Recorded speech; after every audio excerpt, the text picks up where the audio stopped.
So South Africa have sealed the test series against Bangladesh. 5 out of 7 test wins. An excellent performance from South Africa overall. Completely dominant, completely dominated Bangladesh. And we're going to be chatting about that on today's show. Now, remember that this show is not only about me telling you guys my opinion. This is also about you guys. The live chat is active, of course. The super chat is active. If you want to let me know what your thoughts are and you want to push your questions forward and make sure that I read it out. Also, your opinions, you can super chat your opinions to it to make sure that I see them and everybody else also highlights it and sees it.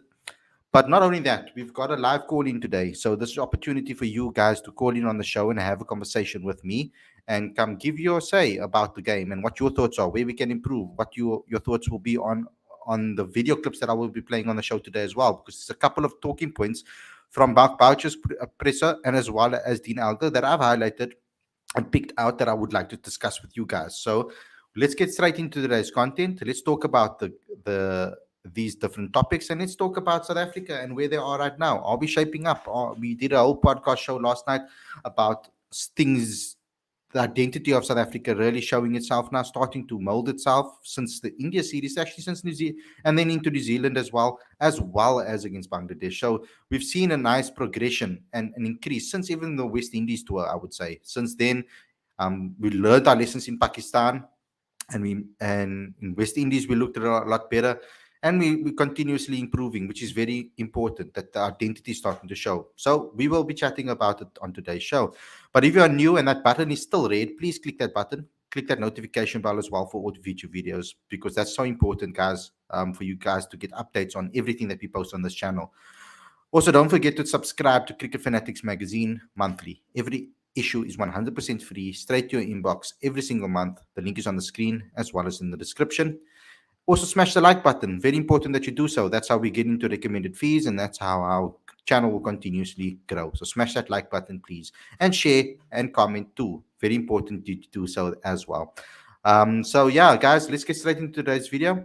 Looking forward to discussing the match between South Africa and Bangladesh and the series as a whole, and where South Africa are right now in their rebuilding phase, you could say, or in their hunt for that World Test Championship. That they are final, which they are obviously aiming for.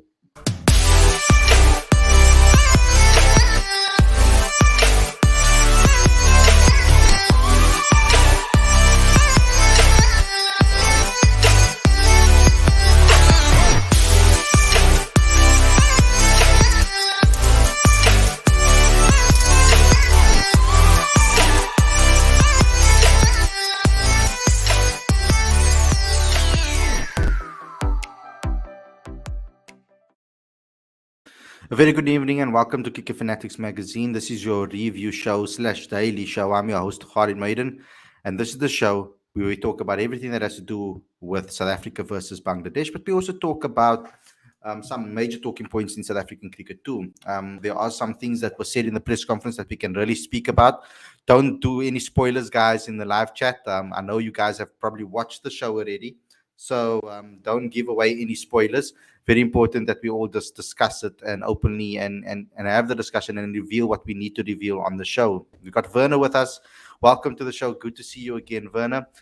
I'm going to start first and foremost, just for the guys that maybe never really watched the match, or they don't really know what went on or what happened in this particular match. Just give a quick summary and talk about some of the factors that really stood out from a South African perspective. As we know, there were some great performances overall, and there's also some concerns that were revealed. In fact, let me play you Dean Alger's clip, because I think that will give you a nice overall view of where Dean thinks the team is, and then myself and Werner, we will discuss it and what he had to say. So I'm going to play you the first clip that I have available for you.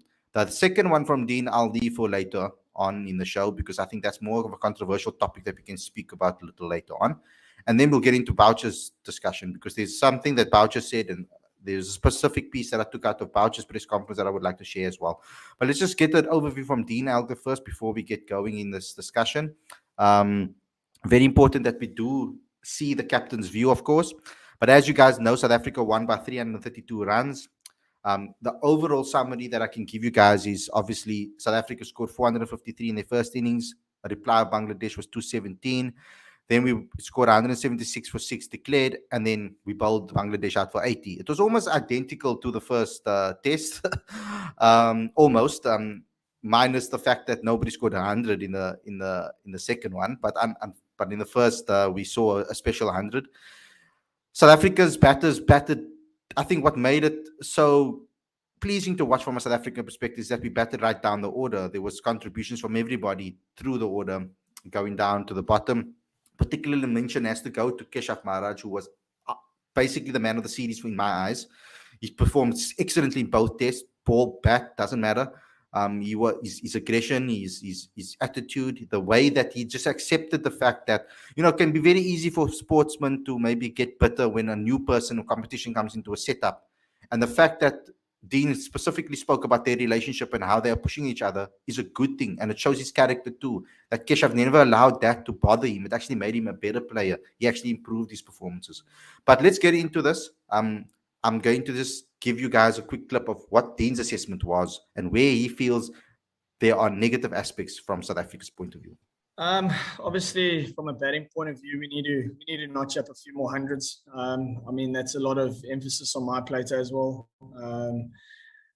Our senior guys, when we get into good positions, we need to get those 3-figure marks. We know how much that stands for from a batting point of view, how much pressure you put on the opposition when you are able to get those 3-figure marks. But in saying that, there's a lot to build on, and those are obviously the kind of positives that I want to draw on.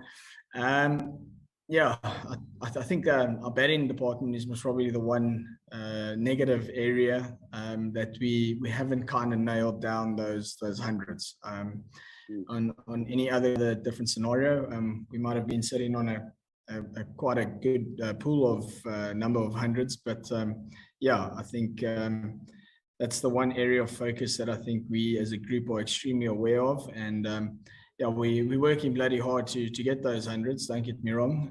But I think it's maybe a case of stop working or trying too hard and just kind of focus on the moment and not focus on too far ahead. I think just offhand, that's maybe the one area.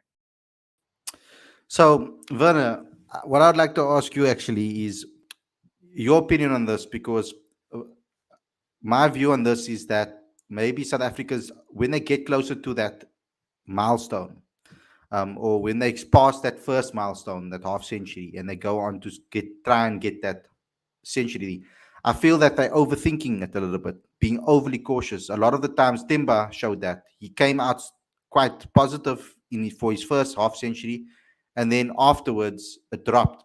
We saw KP's stats. They showed it on TV, the strike rate before when he gets his half century and how it dips afterwards. And it tends to be the same situation with majority of our players currently that are getting those half centuries and not getting those hundreds.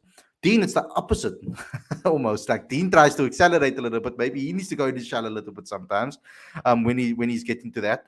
But I don't think Dean needs to be tutored about getting centuries and big centuries. I think he just needs to find himself in the mode and in the groove and get there. I think it's just about getting over the line.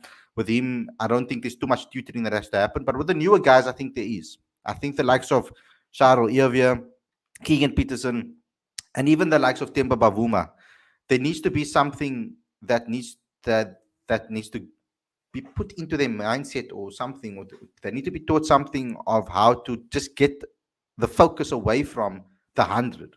Because I heard Ashwell Prince speak about it, and he said maybe they're thinking about that 100 too much. They should be thinking about maybe hitting 150, not 100. And maybe that's why they are losing their wickets earlier, because they're pushing to that 50, 100 instead of looking beyond the 100. So what's your thoughts on Dean Elder's comments when it comes to our batting specifically? Because, it was a good performance from our batters, a lot better than we've seen, more consistent throughout, but no hundreds. So what's your thoughts?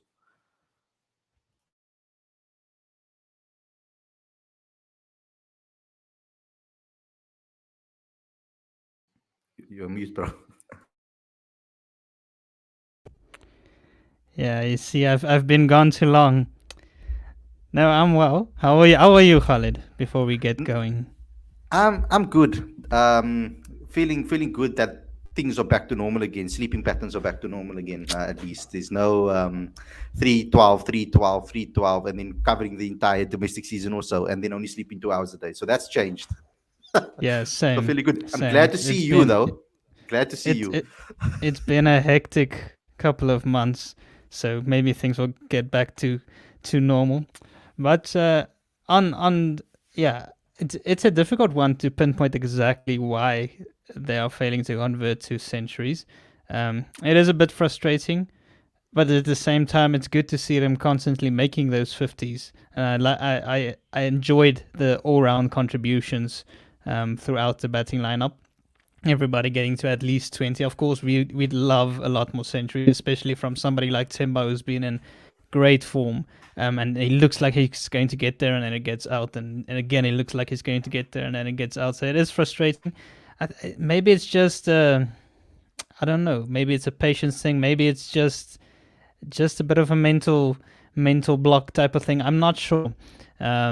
Centuries, you need to be able to bat for long periods of time, and it seems like in general, in international cricket, it isn't happening that often anymore. Maybe it's our generation that attention spans aren't that long with social media and seeing clips all the time. You're not focusing for as long as you used to. But I it's probably not an excuse for international players.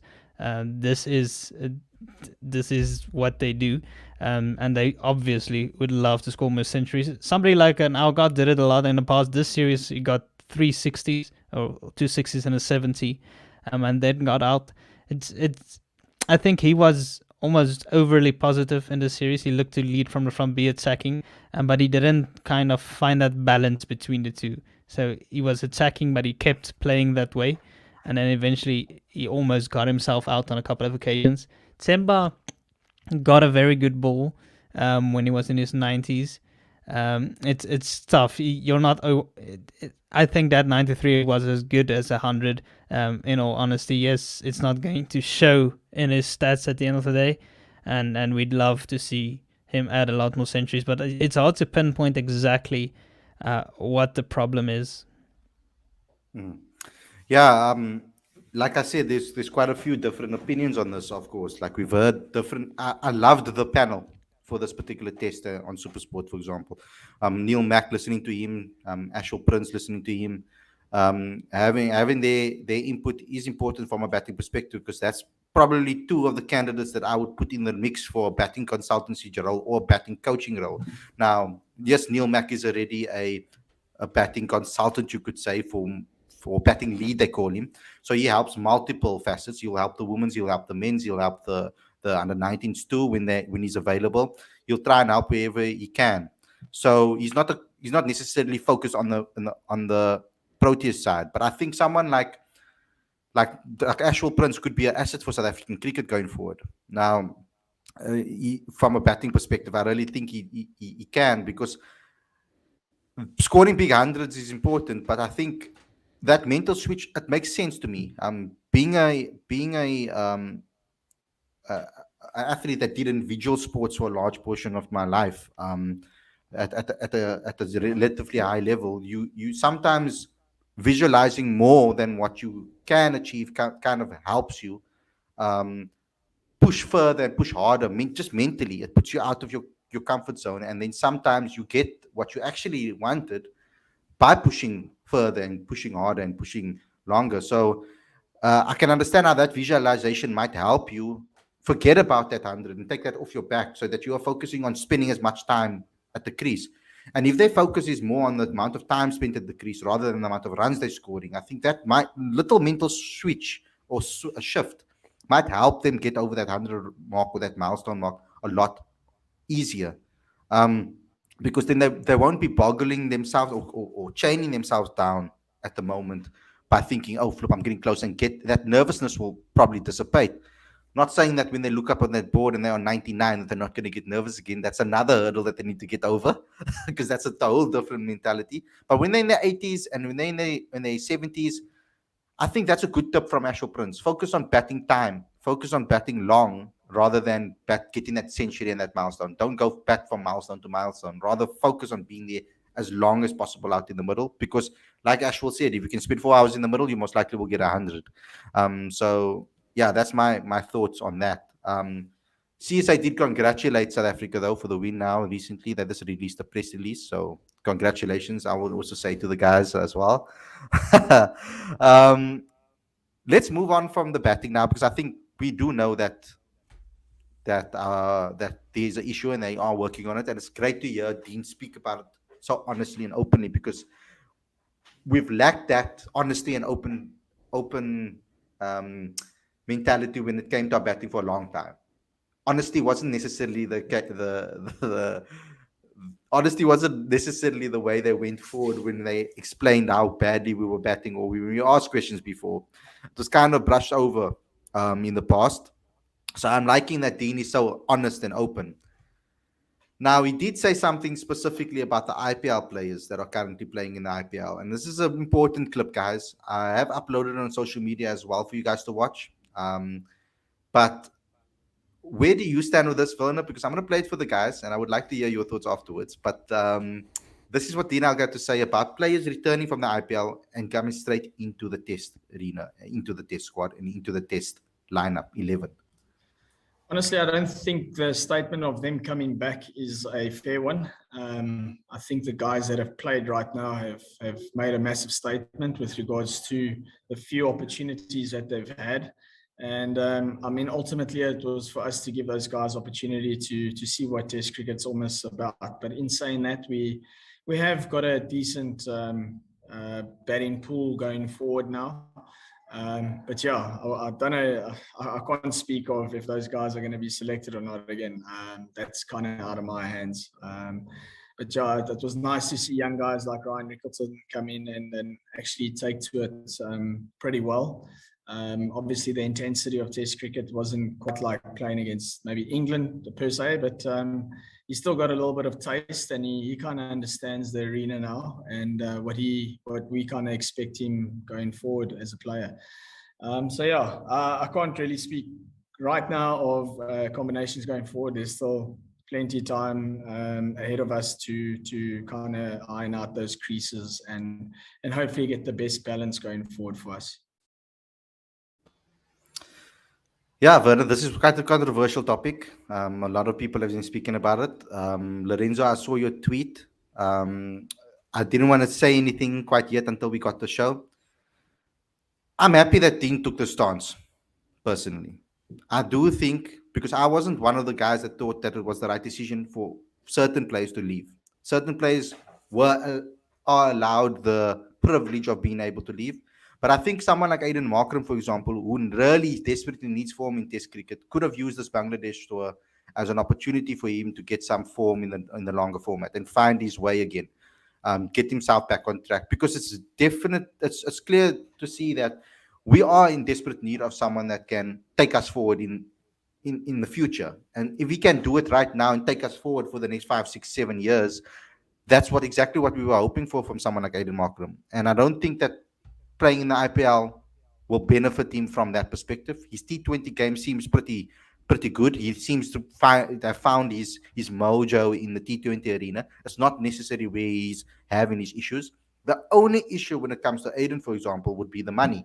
Giving up that money is a massive decision to make. That money can set you up for many, many years, your family, your future family, whatever the case may be. So with Rassie van der Dussen, might be a little bit different. I think Rassie's on that situation where I don't think he's going to improve much more with regards to his test game. I think his test game is kind of settled. He understands it, the way he needs to play the longer format, and I don't think it's going to change that much. For me, Rassie is a major asset in white ball cricket, and that's where I feel he should be his focus, but that's my opinion. I think Ryan Rickelton should actually come into the side ahead of Rassie for the future so that we can really build. Because I think that if we get into a final of the Test Championship this season, what that will do for Ryan for the next Test Championship will be invaluable.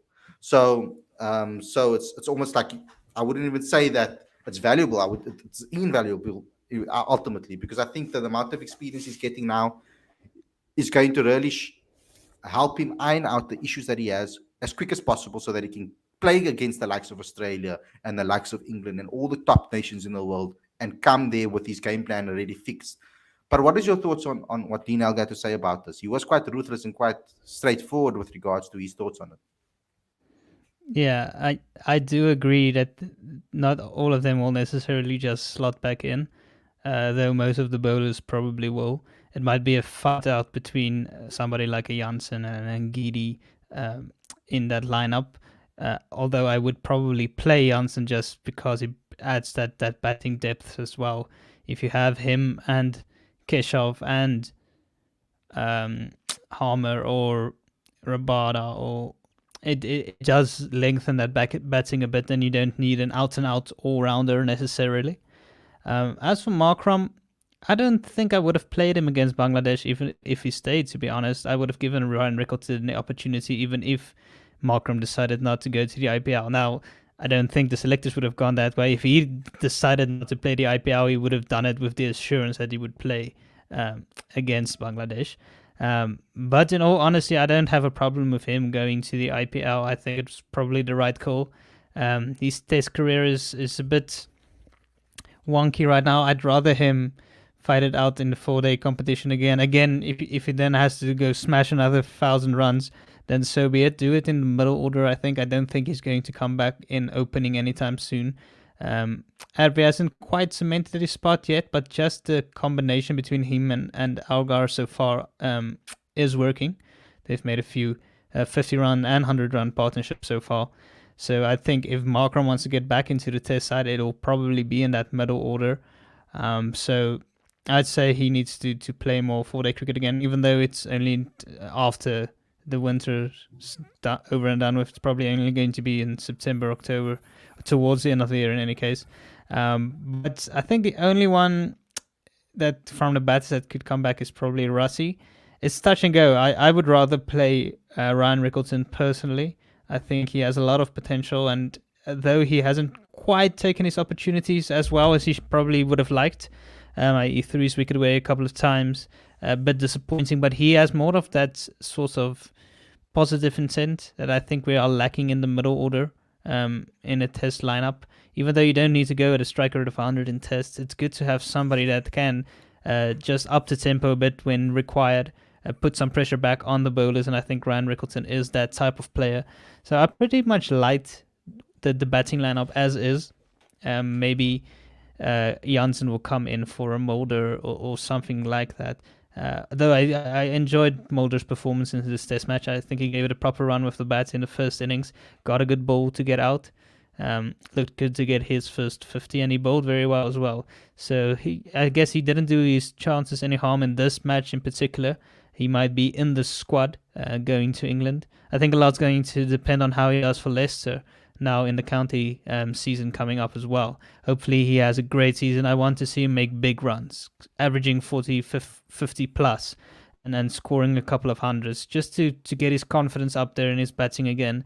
And then obviously with it's next to it being in England in the test format at least, then maybe he comes into the reckoning again. But I think our lineup as a whole is looking pretty good in this format. The bowlers will only be strengthened. We do have now two outstanding spin bowlers. Keshav Maharaj just again showing why he is the number one spin bowler in the country, and Simon Harmer really backing him up, and their partnership was immense in this whole series. And then guys like Norkia, Rabada, Lungi, Janssen all coming back is only going to strengthen the side, and it's going to be a good competition for spots. I think even Duan Willifear, I think, had his best match since coming back from Kolpak for South Africa. I thought he bowled pretty well. Actually got the ball to swing away from the right-handers back into the left-handers. The delivery got to nip in off the seam to bowl. Lytton Das was a beauty as well. So I thought he bowled a lot better, even though he still doesn't have the pace he had. He has been a lot better as well, so it's good. It's good for the competition. I don't think him or Lazard or Glenton or Luto are part of like the starting 11 necessarily, but it's good to have those backups in case of injuries, in case somebody goes badly out of form or whatever the case may be. So I think as a whole our test side is starting to shape up. It's just those hundreds, those 50s that they need to start converting 200s, but I feel quietly confident about how they are progressing. At least I'm not saying we're going to beat every opponent and whitewash them, but I feel a lot more confident in our test side now than I did a year and a half ago. Me too, 100% true. I think that everything that Dean Alga has been doing with his team is working. It's coming.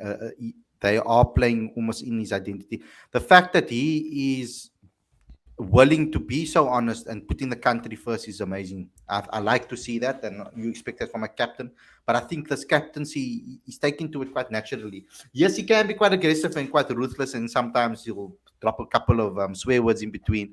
Maybe that some people won't like that, but I mean, I think that at this point in time, when South Africa is trying to find their next generation of test stars to take us forward, it's essential to have someone that is so tough and so ruthless and so honest, because the only way we can get back to the top is if we start building that sort of never say die, don't give up, give in your 100% every single time when you walk in the middle.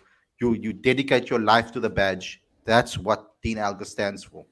We've got a caller. Bibek is also a Patreon. Welcome to the show, brother. What would you like to say? Hey, Khalid. Hey, Warner. Hope you guys are doing well. It was really nice to see those two Proteus spinners mainly. That's really rare. And now I have to say one thing to the subcontinent teams: think twice before creating those rank turners. That I have to say that. And it was like the best thing, best part was Bangladesh generally plays spin really well, but we have to say these are like quality spin by these two bowlers. Those are like really well. And the way like the first 3 overs yesterday, it seems like each ball was going to have a wicket. Mainly Simon Herbert, though he was a bit unlucky, but I have to say I think though Case has got more wicket, but the things has come because of the partnership and the I think like very 100%, yeah 100% true. I think. that is what I think. And now next stop should be England. I can't imagine like this would be the probably the best bowling attack South Africa has ever took to England. Mainly Johnson and then Rabada. I don't know whether Ngidi or Emrick gonna play over there as a third, or might be Duan can also explore his experience over there. And the two spinners, I would definitely play those two spinners because in England, third and fourth they always take like ball always spin. So and the current England squad, I just see if I see only Root can probably handle these two spinners. I don't think anybody can. And I at this time I want to see the battle between Temba and Stokes. He used to say a lot of things, and but I don't respect never Stokes. He might be the World Cup match like man of the match or somebody, but I can't respect what he said, what he did with Temba in the Cape Town game. So like I'm really ecstatic to excited to see like South Africa's tour to England. That's the main thing, and quite good to nice to see the catching this time. I was quite disappointed. Not only this thing, not only Proteas men, but Proteas women also. Like the way I think so, the Proteas women could easily nail that semi-final if they would have taken all those catches, and probably they could definitely give better fight than England in the final against Australia. Yeah. So Excellent, yeah, yeah. excellent points, Bibek. Excellent points. We're going to discuss that right now on the show. Yeah, Thanks a lot yeah, for giving your input. Thank you. yeah. Thank you, guys. Okay, so we've got Ravi waiting for us. He's going to be joining us on the panel as well. So let's first discuss that. I think the two spinners aspect. I think I'm favoring that actually going forward for the in England. What is your thoughts on Simon Harmer, Ravi? Let's ask you. Maybe as a more permanent role as a second spinner, it seems that they have the ability to be able to probably do damage in almost any conditions currently. And with what Simon Harmer said in his post match interview, he spoke a lot about how as the time goes by, as the season goes on, that the wickets are going to get a lot more conducive for spin. It's going to dry out a lot more. It's not going to be as much swing seamer friendly as it would be spinner friendly. He says that the spinners will be able to get an option. But obviously, he's going to say that because he wants to get selected in the side. But I do think that there was a sense of there was a bit of honesty in his statement. Or what's your thoughts on that? Because I think that's going to be the biggest headache South Africa is going to face going into England is which bowler to drop. Well, firstly, good evening, gents. Good evening, all the viewers from around the world, especially South Africa. It should be a public holiday going forward. Not very often we have a spinner that takes a 5-4, let alone 2 7-4s in a row. I think Andrew Sampson revealed that in a tweet earlier this afternoon. But yeah, coming back to the England series, we are, if I'm not mistaken, we're setting off in July. I believe the first test is around about August. The first test is in Lords in August. Simon isn't wrong. The conditions should dry up in essence, and it should be more conducive for spin. It's a catch-22 though, because previous attacks have yielded or seen one core spinner with a part-timer that serves as a batter as well, along with the rest of the bowling attack being seamers or medium pacers. In English conditions, generally speaking. I think the fact that we have a spin duo that actually prospered in South African conditions certainly speaks volumes. In saying that, I think the fact that Simon Harmer has spent the greater part of 5 years abroad in the UK playing in county cricket specifically would serve as a major advantage to South Africa if they take him across. In saying that, though, I think even if they decide to go with Kesh as a core spinner and see him as bowling around him, that will certainly not stifle the efforts of the South African bowling attack necessarily.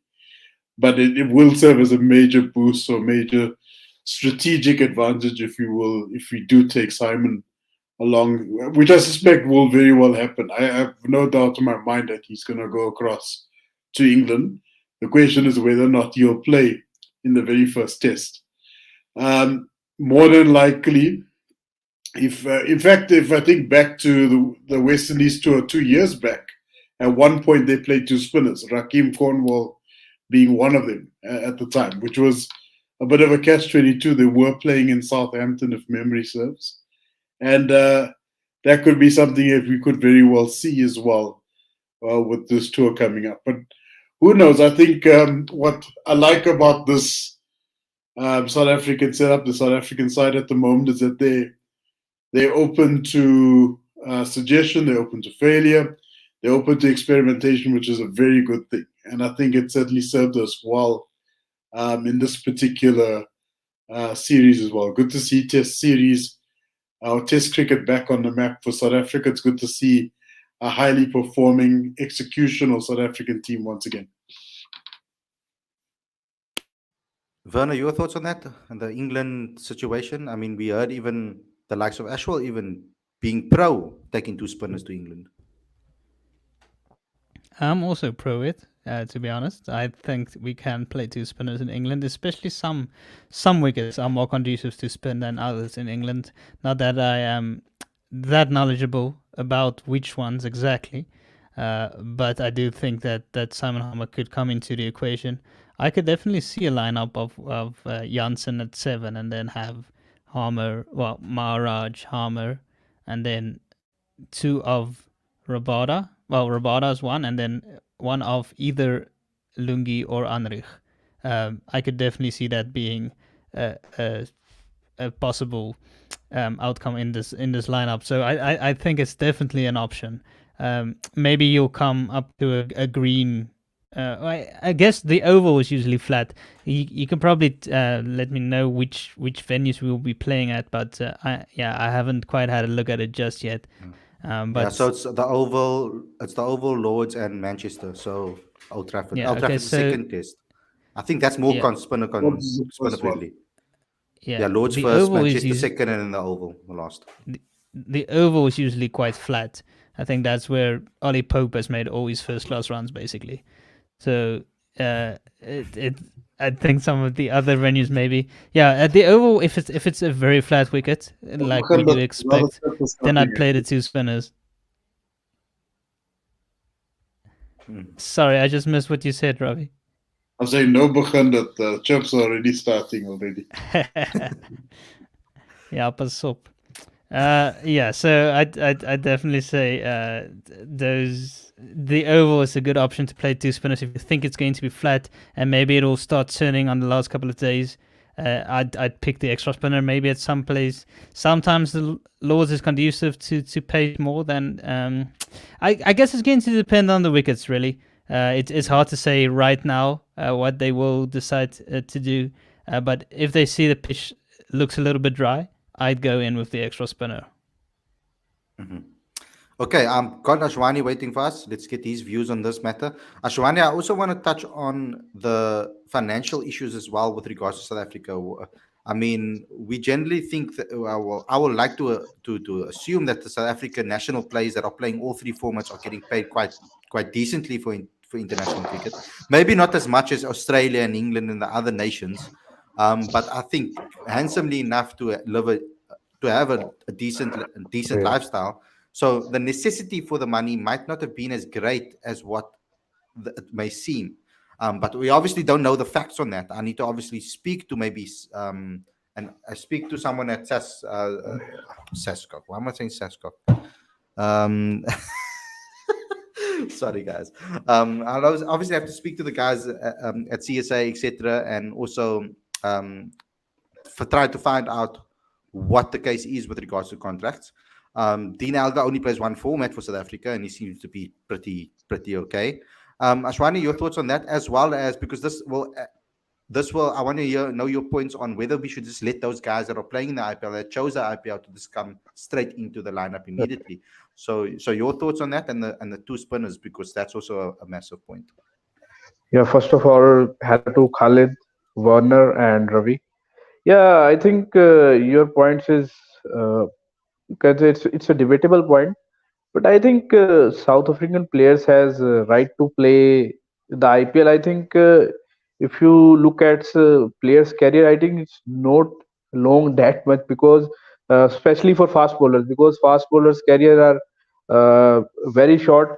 Guys like who can bowl over 140s, they have around 5 to 10 years career. So I think they have the right to earn the money to secure their future. But yes, they have to select out which of the leagues they want to play. They don't play leagues all the time. I think countries is always first preference for me. But I think if you get money for your future preservance, I think it's not bad. And coming to the those spinners, Harbour and Keshav Maharaj, I think Warner is right about them. I think it's all depend upon the surfaces which England is used because the first two tests in Lords and second one in Manchester, these both wickets are conducive to fast bowling. So I think South Africa persists with three seamers there, and the third one is oval. I think which is the best batting wicket in England, and many subcontinent players have scored double centuries there. The likes of Sunil Gavaskar scored 221, Rahul Dravid had scored 217. So, and I think it is one of the flattest wicket in England. So I think in that aspect, South Africa can play two spinners there, and obviously Harmer is playing county cricket for 4 to 5 years. He knows the condition very well, and the art of bowling with the Duke ball is very different with the Kookaburra ball. So I think Simon Harbour has great knowledge about English condition. But for over the years, what I watch in Manchester and Lords, I think it is very conducive to fast bowling. So South Africa will persist with these three bowlers, and I think South Africa should stick with Mulder because in this condition, Mulder will be very effective for them. If you saw the recently West Indies and England series, you see the Divi Dobley like Kyle Myers go get trouble to English batsmen. So I think these type of bowlers will be very effective in the English conditions. Anybody want to weigh in there? Top right. Yeah, I'll have a go. Definitely. And I would agree with Ashwani because top of mind, I was thinking about how on earth are we going to fit in the regular attack, which is Rabada and Gidi and Orkia, right? Now we have to look for vacancies for them in the team, which is which is almost unheard of, right? Because the fact is, we've got two guys that have prospered in English conditions very recently, which is Simon Hammer and Duane Olafier. Um, they've had a bit of a stop-start sort of situation in this current season, but I'm not sure how they will feature in the grand scheme of things. In addition to the regular three we've been accustomed to for the last 3 to 4 seasons already. So this is going to be very interesting. I can confirm that. I mean, it'll be a fool's bet that they won't go with the likes of Keshav Maharaj. I think it's a given that he'll play as part of the bowling attack. But the question is, how does the traditional bowling attack meet or match up to the new starters that we've recently implemented into the team or reinstated into the team? Just a quick update, just to tell Lorenzo Bailey about, to give him an update about the money. Werner just shared an article from Fidos Munda with us now that speaks about it. She says a centrally contracted player who typically earns between 1.1 million rand and 3 million rand a year, which is approximately 75,000 US dollars and 200,000 US dollars a year. So that's how much they earn. They're basically the 2%ers in South Africa. But where it comes in, and from my understanding, is and why there's such a big talk about them doing it compared to Australians and England, the pound and the dollar. I mean, for So Australia much. to pull out, yeah, it matches. Australia matches almost, and the pound is more. So they actually don't lose that much money from a pound perspective. So it's a whole different ball game when it comes to England and Australia to South Africa, because the rand is 15 rand to the dollar. It's like, or even more now. It's crazy. The pound is even ridiculous. So that's the reason why. But for me, still, um, I still don't agree with it. I'm going to stick by my measure. I understand it, but I don't agree with it. I still think that your country should always come first, no matter what. And that's me personally. Ashwani, is there anything else you want to say on that? Yeah, I am happy with the South Africa's success today. One thing I want to say about this South African side is I think South Africa need to bolster their fast bowling attack because whatever I saw in their fast bowling in these two test matches, I am not very impressed by them. Uh, Dwayne Oliver in patches, he bowled uh, okay, and another guy I not remember his name. He also bowled well. Lizard Williams. He also Yeah. bowled well. But I think South Africa need, if they want to stick with Dwayne Oliver, I think they need that old fiery Dwayne Oliver, not like 120 Torontoers. If he want to bowl with that pace, 120, I think he need to stick that uh, consistent line and length which Vernon used to get. I think he need to help from Vernon Philander how to bowl with that pace and with that good line and length.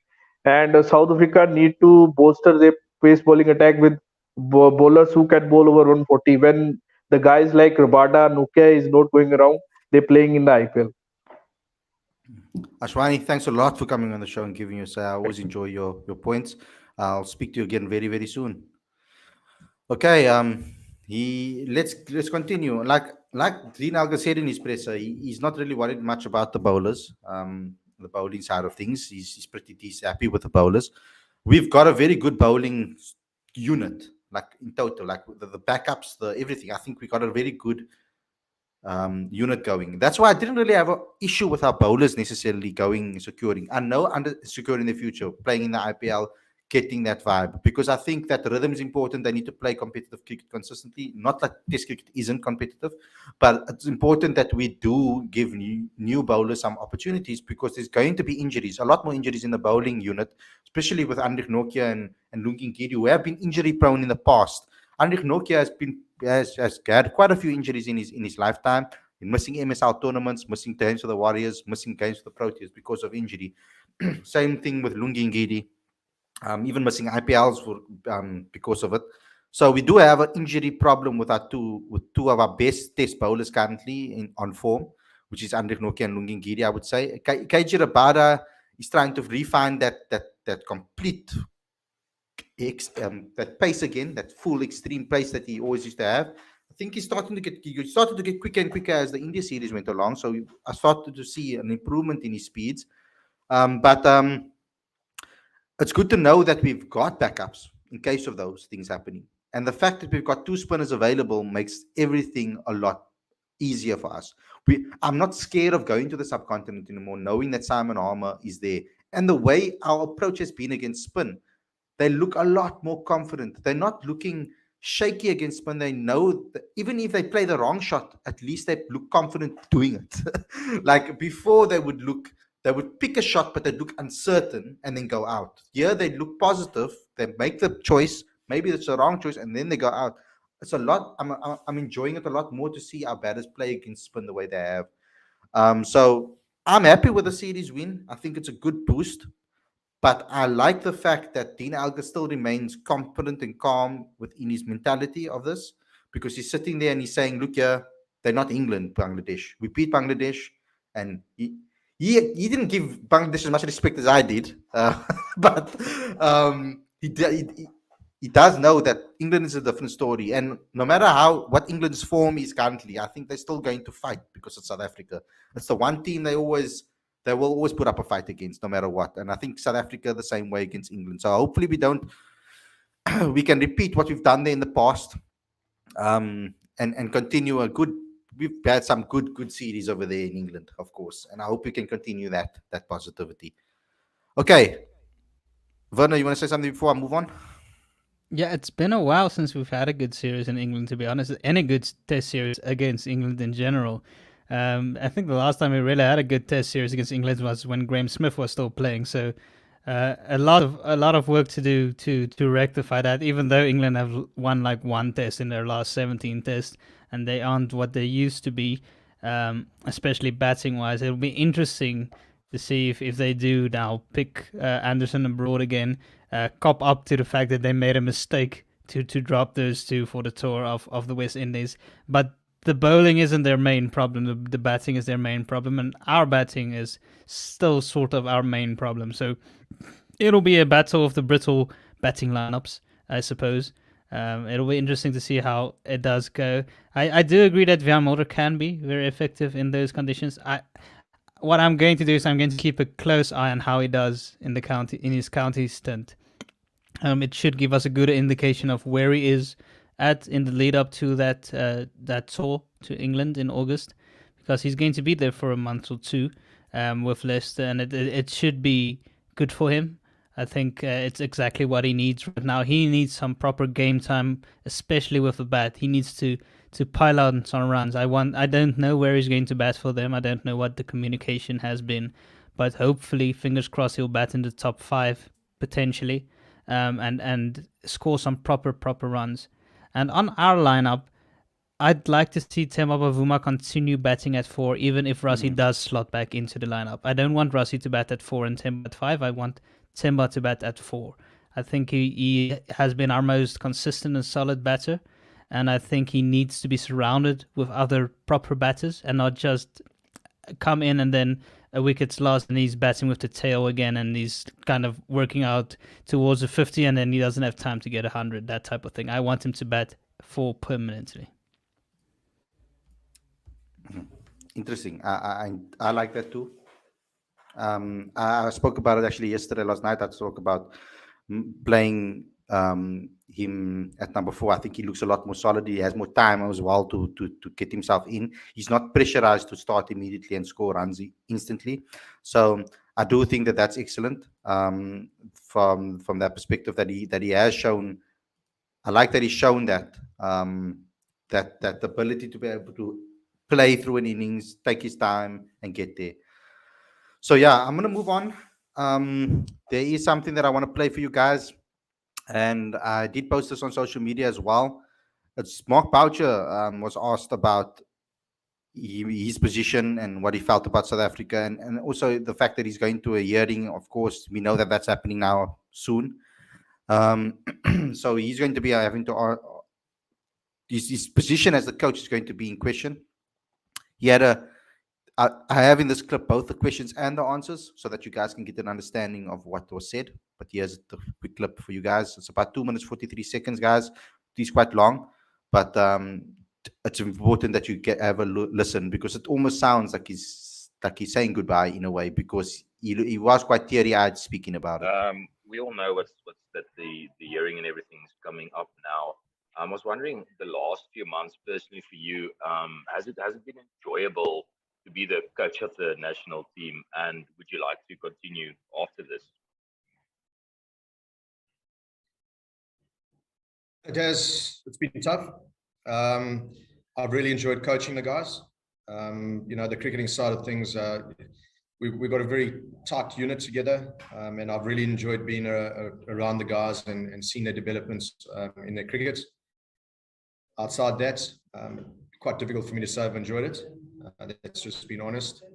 I don't think anyone in my situation can enjoy what's been put on my plate, but I've enjoyed the cricket side of things, and yeah, I'll leave it at that. Yeah, Mark, it's a bit of a follow-up on that. But as a player, you were involved in successful campaigns in England and Australia. How much would you like to be part of a successful campaign as a coach in those two countries? I think the person that I am, I'm very competitive, and you want to judge yourself against the best teams in the world. We played against the two best, of recent times in India and New Zealand, and they were tough fought series, which is good, because that's when your competitive spirits sort of come out, and you want to do well against those sides. When I was playing, going to England was always very tough. Going to Australia was always very tough. So it would be nice to compete against them. But yeah, we'll see what happens in the future. Yeah, so the plan is we'll have a personal development plan for each player. We'll talk contracts. Our coaches will sit together with them and talk about areas that they've been good at, and areas that we feel that they can improve as well.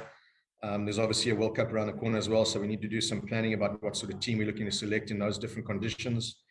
So a lot of work to be done outside the season as well, but that's all in place, and that'll be happening hopefully within the next month. Again, I'm playing the outro, guys. Sorry about that. Goodbye, guys. So just to give you guys an indication, okay, so first and foremost, yes, Boucher needs credit for implementing this strategy, picking the captain that he did, also getting the players to play with this type of mentality. I think he's done an excellent job with shaping this test team really well.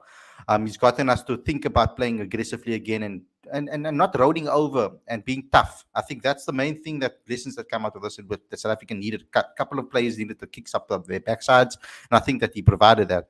With regards to our record in England since readmission, so 1994 was our first test in England since readmission.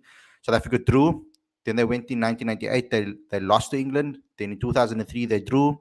2008 they won. 2012 they won. And then in England, in the last series that we had against them in England, 2017, England won again. So we've had a pretty decent run in the last, since readmission in England. We've put on quite a decent show, but last time around we were completely dominated. So we need to obviously bounce back from that and really show that we can play against the England side that is also has their own struggles. They also have their struggles in their team. It's going to be two teams that are almost in a similar type of position. I think South Africa is kind of slightly ahead of England currently. I think we are much closer to finding our next best test team than England are. So we should be winning this game. They should be going there and putting on a proper fight and winning games against England in England. I think that we have the bowlers definitely to do it, and I think our batters just need to play their natural games.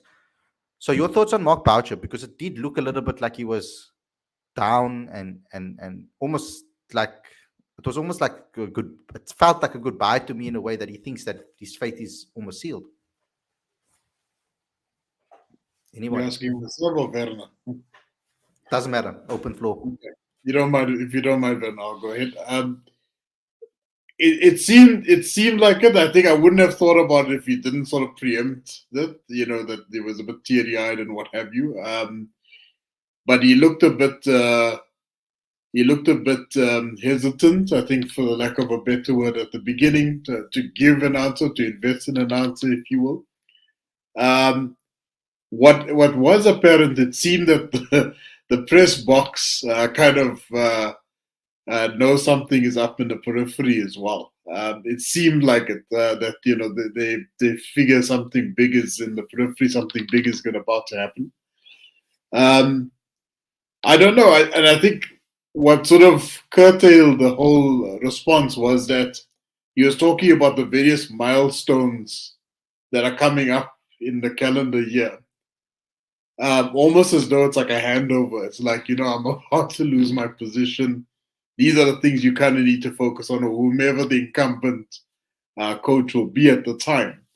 So I think there is some merit in what you were saying earlier, Khalid, because it sounds like he's sort of making mental preparations that he might not be in the picture coming up. And, part of me would like to see him at least in the frame. Should they decide to keep him and they go to England with him, because I think he's one of the most experienced coaches in that respect. But of course, what is happening from a hearing point of view is questioning the process and how he was onboarded and whatever, and that almost needs to be treated in isolation to their recent performances as of late. But to answer your question, I think he feels something big is on the way, and he's just mentally preparing himself for it. I would almost, at this point, I would rather want, okay, this is going to be controversial, especially with my fellow people of color that I obviously, yeah. If Mark Boucher's hearing goes, he's going to his hearing, he's accepted it, and if he feels, I would actually feel more happy if he atoned to his sins and obviously said, this is what I've done in the past. I've changed. I'll accept the punishment or whatever the case may be. Not a punishment really, but I'll accept that that these are the conditions, these are the things that I've done, whatever the case may be. Atone for his sins, and then like almost not promise, but give an assurance that he's going to do better going forward. That he's going to that he understands why people are upset, that he understands why people were upset with him and why things went the way they were. And I think that if he does say sorry for the things that he's done wrong in the past and dedicates his time and effort like he has been for South Africa going forward, it could work out. If he goes out into that hearing fighting his case and saying that he's right and everybody's wrong, that's gonna cause a lot of issues, because whether he feels he was right or wrong or not, the way it came across is not a very good look for himself and for South African in this industry, especially a head coach. So they need to be careful with what they do. So CSA should also not be stupid about the situation and just be arrogant about the situation either. They have to also look at what the Boucher's done well and look at what he can do going forward. And if they can find a nice synergy, that would work.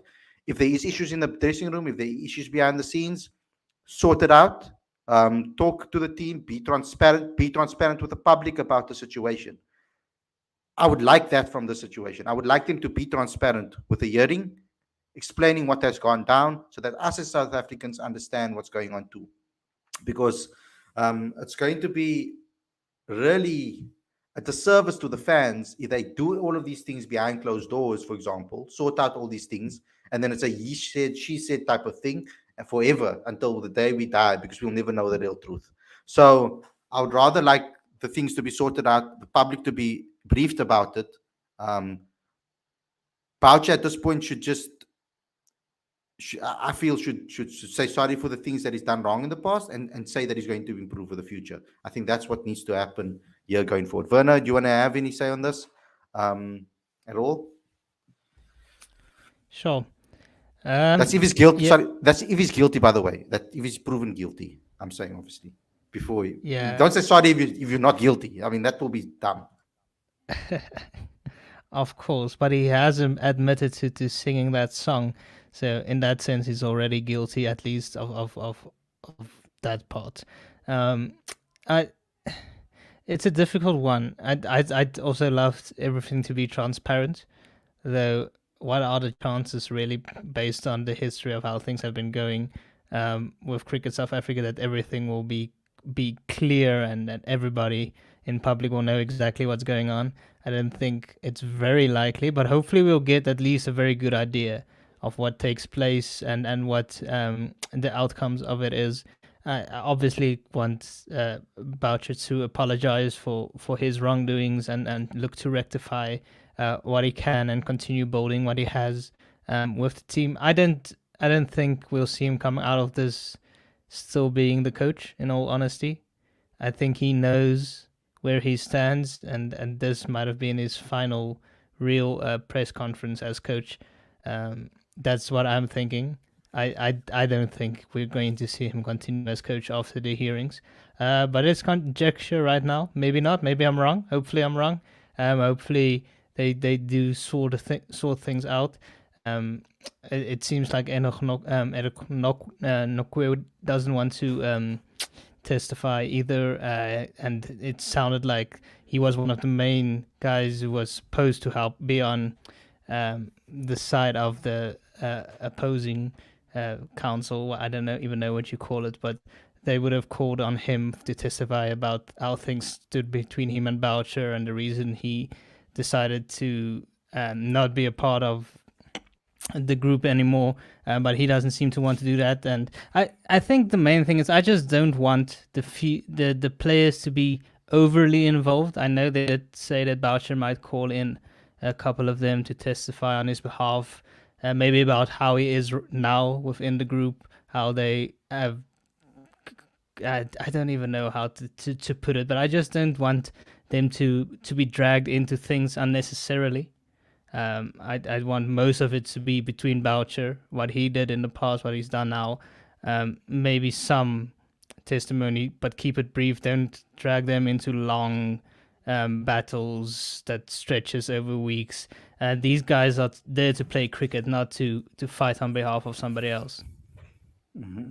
So it could actually be starting before his career started before England and could end before England again. Full cycle. It's starting in May, right? It's starting in the middle of May, the hearings. So hopefully it isn't dragged into August or something like that. It needs to start in May, end in May, or end starting of June before any series, because our next series is actually in India in June, that T20 series. So it needs to be done before that. I don't want us, because everything has been happening like during series. It feels like they made a public announcement at the beginning of a series. They make a public announcement during the World Cup. I don't want them to be, we're playing the second T20 in India. Okay, sorry, Boucher will not be coach anymore now because of the hearing and stuff like that. They need to get this sorted now, before they go on that. Everybody needs to be clear on where things stand. They don't want things hanging over their heads. If Boucher does go, he doesn't want things hanging over his head still. We don't want the players to go out there not certain of where things are. They need to be clear with everything from the start. Mm-hmm. Yeah. So going to be interesting to see what happens, because there's going to be a change in the DOC, we know already. There's going to be a change in structure. Like I said, it's before England.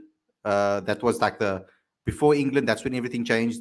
When they played when England played here in South Africa, and now we're going to England, and now things are going to change again. So England always face us when we're in a pickle, and we're trying to transition into something new. So hopefully that doesn't affect the team. Hopefully that ethos is within the team culture, and whatever coach comes in will just add to that. Yeah. So maybe we get back to our old ways, and by the end of the tour, Joe Root resigns as captain. Wow. Bat him out of the game, guys. Play him out of the game. Let's get your final thoughts. Let's get Ravi and then Werner last. Well, I think Joe will definitely resign from the captaincy, not from the team outright. But it'll be a real shame if that was the case. I really do appreciate him as a batsman, or as a batter, as I should say. But to Werner's point from earlier, I agree. It was frustrating watching a team trying to perform at the absolute best while there's clearly there was legitimate investigation taking place, but at the wrong time. How can a coach be in the right mental state to manage a team effectively if he's constantly being brought into question while there's a series in progress? Of course, they're not going to be in the best possible state of mind to produce the best results. But anyways, be that as it may, they've got a golden opportunity. They've got a good couple of weeks, months, even to wrap this up and make a decision. Don't just stand in the middle and drag this along. I think it's high time that they reach an outcome now. There's been a significant amount of investment in this, and hopefully we can make the best foot forward when we eventually tour England. Yeah, to get back to this series, well done to the Proteas. I enjoyed commentating on the series. It was quite an enjoyable experience when a team that you are silently supporting, or maybe not so silently, do perform well and demolish the Bangladeshis in the second innings. Seeing two spinners in South Africa bowling together, getting all 10 wickets in the fourth innings, in both tests, is quite memorable, and I enjoyed the combination between the two of them.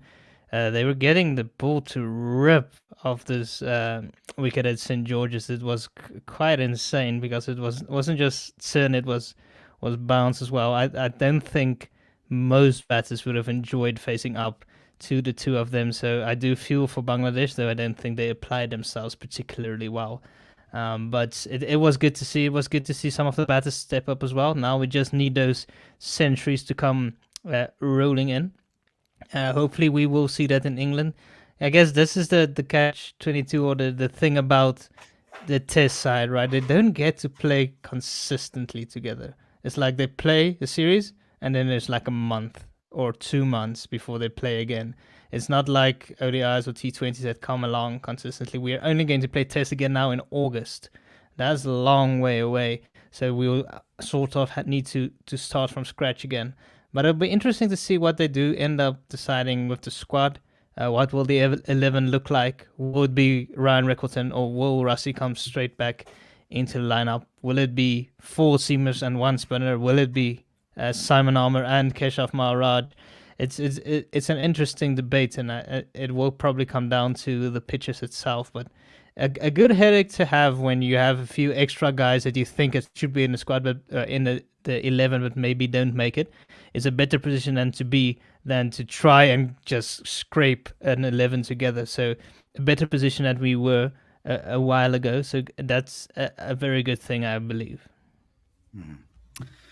Okay, guys, that's where we're going to wrap it up. I know I haven't answered any of your questions and read out your questions. There were quite a lot going on, and I was trying to focus on what was happening. When panelists are on the show, guys, you know that you have to get involved in super chats. Otherwise, I'm going to miss your live chat. I can't concentrate on the live chat because it's completely different concepts to what we are talking about and the flow of the show.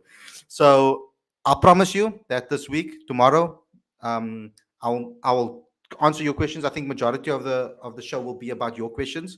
So get your questions in tomorrow if I missed any of them, and then we can talk about it tomorrow. I will be much more involved with regards to answering your questions. This week as well, we want to try and do quite a few interviews. I'm going to try to organize as many as I can this week. I'm trying to get some players on the show and have a conversation with them as much as we can. Whoever's available, of course. A lot of them are going to be resting, etc. So we will get involved tomorrow. I will answer majority of your questions, so get your questions in there and we will have a chat about all of the things. We'll see who also joins the show and you can ask them questions too. But guys, thanks a lot for tuning in. I hope you guys enjoyed this episode. Congratulations to South Africa for winning the test series. It was a good victory. It also helps them a hell of a lot with regards to their hunt for that World Test Championship final that we are obviously hoping we're going to get. So going forward, that's going to be the aim. But guys, you know what you have to do on this channel. To all the guys that are here, please smash the like button, please comment, please share, please subscribe. Click that notification bell for all future videos, please. That's how we get into notification. The like button is very important, guys. You need to smash it, and please, because that's how we get into recommended feeds. Become a Patreon today. The link is on the screen as well as in the description. That's how you help us keep the lights on and improve and get better. Maybe even I'm aiming for a studio in the near future. I'm really, really hoping that we can push towards that. When money starts coming in, guys, and we start making a profit, then I can obviously start taking things a lot more professionally with regards to that. So please help us out. Every single bit counts. So get involved with the Patreon account. When we get to 20 patrons, we will start doing exclusive content for you guys specifically. So please get involved with the Patreon account if you want to get that available sooner. Also, download the latest issue of Cricket Fanatics magazine monthly. Every issue is 100% free, straight to your inbox every single month. The link is on the screen and as well as in the description.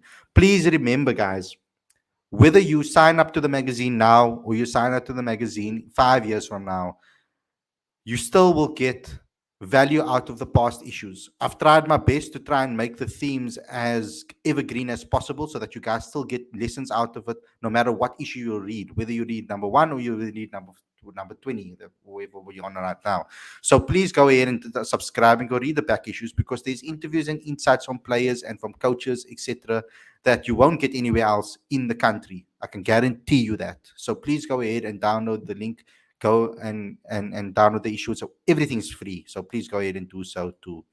Thanks a lot for watching, everybody. We'll see you guys again tomorrow with another daily show. Take care, everybody. Thank you, Werner. Thank you, Ravi. We'll see you guys again tomorrow. Take care. Peace. Enjoy the rest of your evening.